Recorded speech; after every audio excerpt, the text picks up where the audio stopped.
Welcome to iDream media. So జనరల్గా మూత్రంలో మంట అని చెప్తూ ఉంటారు. అసలు ఏంటిది, ఎందుకు వస్తుంది, రాకుండా జాగ్రత్తలు ఏంటి, వస్తే ఎలాంటి హోమ్ రెమెడీస్ ద్వారా దీన్ని తగ్గించుకోవచ్చు, న్యాచురోపతి వైద్య విధానం దీని గురించి ఏం చెప్తుంది, వివరాలు తెలుసుకుందాం. ఈరోజు మనతో పాటు ఉన్నారు ప్రముఖ న్యాచురోపతి వైద్యులు డాక్టర్ జ్యోత్స్నా పులిపాటి గారు. మ్యామ్ నమస్తే అండి. నమస్తే అండి. చాలా మంది మహిళలు కంప్లైంట్ చేస్తారు ఏంటంటే మూత్రంలో మంట అని. అసలు ఏంటి మ్యామ్ ఇది? సో మూత్రంలో మంట అనగానే ఓన్లీ మనం రెండు థింగ్స్ ఆలోచించాలండి. ఒకటి ఫస్ట్ ఆలోచించాల్సింది బాడీలో వాటర్ ఇంటేక్ తగ్గితే గనక ఆటోమేటిక్గా యూరిన్ కాన్సన్ట్రేషన్ పెరుగుతుంది. పెరిగినప్పుడు మూత్రం వెళ్ళేటప్పుడు మంట అనేది కనిపిస్తుంది అనమాట.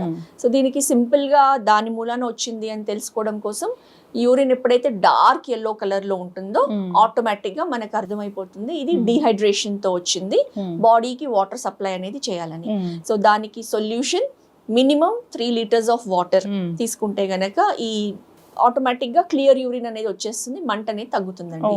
సో మెయిన్ గా విమెన్ లో, ఎస్పెషల్లీ మెనోపాజల్ విమెన్ లో ఆర్ ఆడవాళ్ళు ఎక్కడైనా కానివ్వండి, ఫస్ట్ వాష్రూమ్ వెళ్ళడానికి హెజిటేట్ చేస్తాం.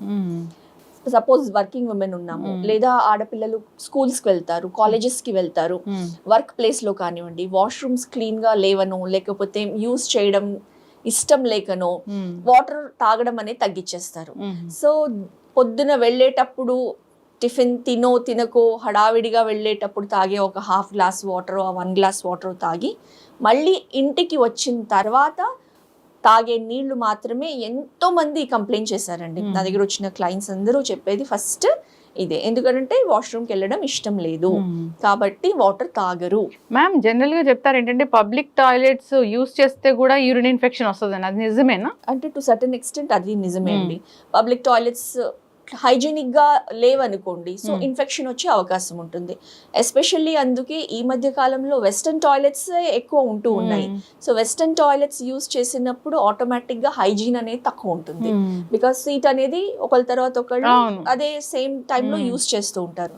అందుకే ఎక్కడైనా కానివ్వండి ఇండియన్ టాయిలెట్ ఉంటే మనం అదే ప్రిఫర్ చేయడం బెటర్. మ్యామ్ మరి దీని వల్ల ఏమైనా యూరిన్ లో మంట వచ్చే అవకాశం ఉంటుందా? సో ఎప్పుడైతే ఇన్ఫెక్షన్ అయిందో, యూరినరీ ట్రాక్ట్ ఇన్ఫెక్షన్, అప్పుడు కూడా యూరిన్ లో మంట, మూత్రం వెళ్ళేటప్పుడు మంట అనేది అది ఇంకొక మేజర్ కాజ్ అన్నమాట. మూత్రం వెళ్ళేటప్పుడు మంట రావడానికి. సో దాంట్లో ఓన్లీ మంటే కాకుండా బ్యాడ్ స్మెల్ రావడము, లేకపోతే ఏదైనా లైట్ గా యూరిన్ కలర్ మారడం, అంటే ఎల్లోయిష్ కాకుండా కొంచెం పస్సల్స్ లాగా ఉన్నాయనుకోండి, సో ఒక డిఫరెంట్ కలర్ లో ఉండడము, లేకపోతే ఈవెన్ సమ్ టైమ్స్ బ్లడ్ కూడా పడచ్చు యూరిన్ లో ఇన్ఫెక్షన్ మూలాన. సో ఈ చేంజెస్ కనిపిస్తూ ఉంటాయి అన్నమాట. సో సింపుల్ గా యూరినరీ ట్రాక్ట్ ఇన్ఫెక్షన్ ఉందా లేదా అని అంటే యూరిన్ టెస్ట్ చేసుకుంటే, యూరిన్ కల్చర్ టెస్ట్ కూడా చేస్తారు. చేసినప్పుడు అందులో మనకి క్లియర్ గా తెలిసిపోతుంది అది యూరినరీ ట్రాక్ట్ ఇన్ఫెక్షన్ అని చెప్పేసి. సో ఇవన్నీ కాజెస్ మనకి ఉన్నాయని తెలిసిన తర్వాత దీన్ని మనం ఎలా న్యాచురల్ గా ప్రివెంట్ చేసుకోవచ్చు అని అంటే, ఎప్పుడైతే మనం యూరినేషన్ కి వెళ్తామో అందరం ఆడవాళ్ళము ఒక mug of water, especially cold water splash చేసుకున్నాం అనుకోండి, సో ఎటువంటి ఇన్ఫెక్షన్ కాజ్ చేసే బ్యాక్టీరియా, వైరసెస్ ఏమున్నా కానివ్వండి సర్టన్ ఎక్స్టెంట్ వెళ్ళిపోతాయి అన్నమాట. ఈవెన్ దాన్ని డౌచింగ్ అంటాము న్యాచురోపతిలో, వెజైనల్ డౌచింగ్ అని ఈ డౌచింగ్ మెథడ్ అనేది ఉంటుందన్నమాట. సో ఒక మగ్ ఆఫ్ వాటర్ గట్టిగా స్ప్లాష్ చేసుకోవాలి సో ప్రతిసారి యూరినేషన్ కి వెళ్ళినప్పుడు. సో అప్పుడు ఇన్ఫెక్షన్ వచ్చే ఛాన్సెస్ బాగా తగ్గుతాయి. సో ఇంటర్నల్ గా వాటర్ ఇంటేక్ పెంచాలి అండ్ ఎక్స్టర్నల్ గా ఇలా హైజీన్ మెయింటైన్ చేయాలి. అండ్ ఖచ్చితంగా లోపల వేసుకునే అండర్ గార్మెంట్స్ అనేది ఎప్పుడు పొడిగానే ఉండడం చూసుకోవాలి, వెట్నెస్ అనేది లేకుండా చూసుకోవాలి.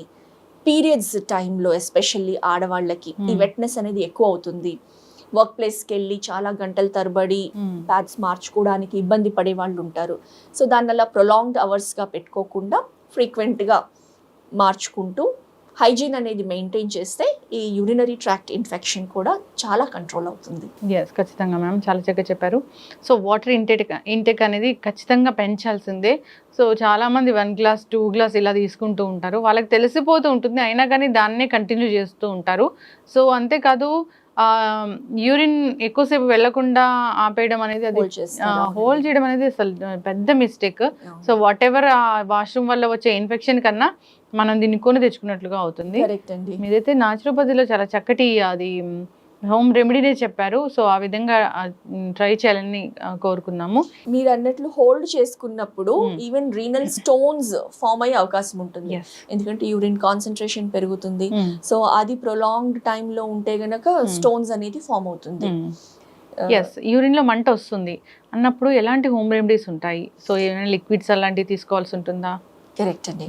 సో దీనికి ఒక బెస్ట్ హోమ్ రెమెడీ ఆర్ ఒక మెడిసిన్ అనే చెప్పాలి, బార్లీ వాటర్ అండి. సో యూరిన్లో మంట వచ్చినప్పుడు మన బార్లీ గింజలు దొరుకుతాయి, వైటిష్ కలర్లో ఉంటాయి, గోధుమల్లాగానే ఉంటాయి. చాలా మంది ప్రెగ్నెన్సీ టైంలో ఇస్తూ ఉంటారు barley water. So barley water తీసుకుంటే గనక బార్లీ గింజల్ని ఒక 1 స్పూన్ తెచ్చుకొని, లేదా బార్లీ పౌడర్ కూడా దొరుకుతుంది, ఏదైనా కానీ పర్వాలేదు, తెచ్చుకొని గింజలు అయితే గనక కనీసం ఒక 1 అవర్ నానబెట్టుకొని ఒక 1.5 గ్లాస్ వాటర్లో దాన్ని సింపుల్గా బాయిల్ చేసిన తర్వాత ఆ 1.5 గ్లాస్ వాటర్ అనేది 1 గ్లాస్ అవ్వాలండి. ఆ 1 గ్లాస్ ఆఫ్ వాటర్ని డైరెక్ట్గా తీసుకోవాలి. సో అది మార్నింగ్ టైంలో కానివ్వండి, మార్నింగ్ టైంలో మోర్ ప్రిఫరబుల్. ఎందుకనంటే ఈవినింగ్ టైంలో తీసుకుంటే గనక యూరినేషన్ ఎక్కువ అవుతూ ఉంటుంది. సో అది నైట్ కూడా కంటిన్యూ అయితే స్లీప్ డిస్టర్బెన్స్ అవుతుంది. కాబట్టి మార్నింగ్ టైంలో బ్రేక్ఫాస్ట్ అయిన తర్వాత అరౌండ్ 10:30-11 AM బెస్ట్ టైం అన్నమాట. ఆ టైంలో ఈ బార్లీ వాటర్ తీసుకుంటే గనక యూరిన్లో ఉన్న కాన్సన్ట్రేటెడ్ యూరిన్ తగ్గుతుంది, ఫ్రీక్వెంట్గా యూరినేషన్ పెరుగుతుంది. సో ఇన్ఫెక్షన్స్ కూడా వాష్ అవుట్ అవుతాయి. సో బార్లీ వాటర్ అనేది అద్భుతంగా పనిచేస్తుందండి. ఎస్, ఖచ్చితంగా మ్యామ్, చాలా చక్కగా చెప్పారు. సో యూరిన్ ఇన్ఫెక్షన్ వచ్చినప్పుడు ట్రై చేయాలని కోరుకున్నాం. ఇన్ఫెక్షన్ అనేది కంట్రోల్ అవ్వట్లేదు, యూరిన్లో మంట కంటిన్యూ అవుతూ ఉంటుంది. జనరల్గా కూడా కంప్లైంట్ చేస్తూ ఉంటారు యూరిన్లో మంట తగ్గట్లేదు అని. సో అదేదో హార్మోన్ ఇంబ్యాలెన్స్ ఇలా అని కూడా చెప్తూ ఉంటారు.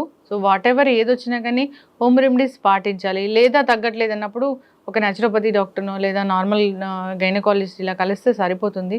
సో కంట్రోల్ అవుతుంది. దాన్నే మనం ప్రొలాంగ్ చేస్తూ ఉంటే కనుక రకరకాల వాటికి దారితీసే అవకాశం ఉంది. ఎస్ మ్యామ్, చెప్తూ ఉంటారు కదా యూరిన్లో మంట అనిపిస్తుంది, ఇది తగ్గట్లేదు అన్నప్పుడు అది రకరకాల క్యాన్సర్స్ కూడా దారితీస్తూ ఉంటుందని. అవునండి. సో మనం first basic level of investigation కింద యూరిన్ కల్చర్ చేయడము, యూరిన్ టెస్ట్ చేయడము చేసిన తర్వాత ఫర్దర్ అందులో మనకి తెలుస్తుంది రిజల్ట్.